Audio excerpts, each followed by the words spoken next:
Hi friends, welcome to Bini's kitchen. ഞാനിവിടെ സുഹിയൻ ഉണ്ടാക്കാൻ 1 കപ്പ് പച്ചപ്പയർ എടുത്തിട്ടുണ്ട്. ഇനി ഞാനിതൊരു അരമണിക്കൂർ വെള്ളത്തിലോട്ടൊന്ന് ഇടുവാണേ, കുതിർക്കാൻ വേണ്ടി. ഈ കപ്പിന് ഞാൻ പച്ചപ്പയർ അളവിനെടുത്തിരിക്കുന്നത്. 1 കപ്പ് പച്ചപ്പയറിന് 1.5 കപ്പ് വെള്ളം ഞാൻ കുക്കറിനകത്തോട്ട് ഒഴിച്ചിട്ടുണ്ട്. ഇനി നമുക്കിതൊരു 5 വിസിൽ കൊടുത്ത് വേവിച്ചെടുക്കാമേ. പയർ ഇവിടെ നല്ലപോലെ വെന്ത് ഞാനിത് തണുപ്പിക്കാൻ വച്ചിരിക്കുകയായിരുന്നേ. നമ്മൾ പയർ വേവിക്കുന്ന മുമ്പേ നല്ലപോലെ കഴുകിയിട്ട് വേണം നമ്മളിത് വേവിക്കാൻ. ഞാൻ എൻ്റെ മെത്തേഡിലാണ് ഈ സുഹിയൻ ഉണ്ടാക്കുന്നത്. ഞാൻ 1 കപ്പ് പച്ചപ്പയറിന് 1/2 കപ്പ് ശർക്കര എടുത്തിട്ടുണ്ട്.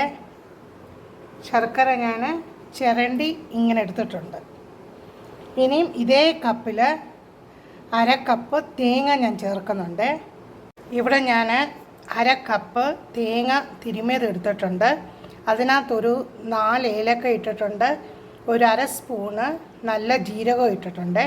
ഇനി ഞാൻ ശർക്കരയും തേങ്ങയും ഏലക്കയും ജീരകവും ഇച്ചിരിയും 1 സ്പൂണ് പച്ചപ്പയറും കൂടി ഒന്ന് മിക്സിക്കകത്ത്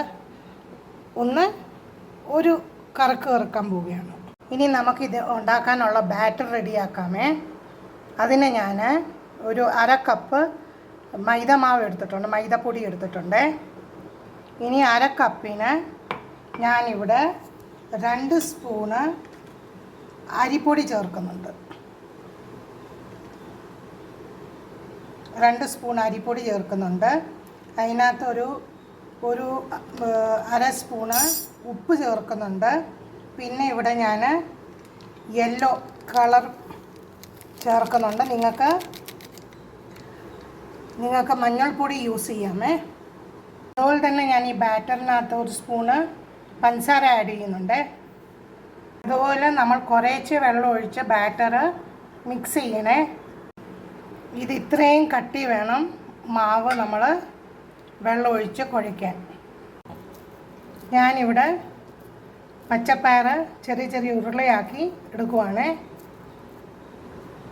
എന്നിട്ട് ഞാൻ എണ്ണ ചൂടാക്കാൻ വച്ചിട്ടുണ്ട്. ഇവിടെ എണ്ണ ചൂടാക്കാൻ വച്ചിട്ടുണ്ട്. എണ്ണ ചൂടായി കഴിയുമ്പോൾ നമുക്ക് ഇത് ബാറ്ററിനകത്ത് മുക്കി അങ്ങോട്ട് ഇടാമേ. ഞാൻ ബോൾസ് ഉണ്ടാക്കി വെച്ചിട്ടുണ്ട്. ഇനി നമ്മളിത് ബാറ്ററിനകത്ത് മുക്കി എണ്ണയ്ക്കകത്തോട്ട് ഇടാമേ.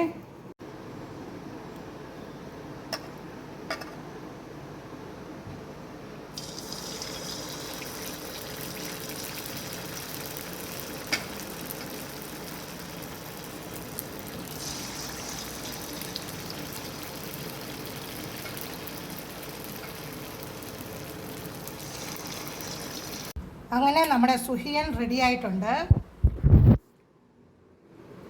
Super taste. Thanks for watching my video. Please like, share and subscribe my channel. Thank you.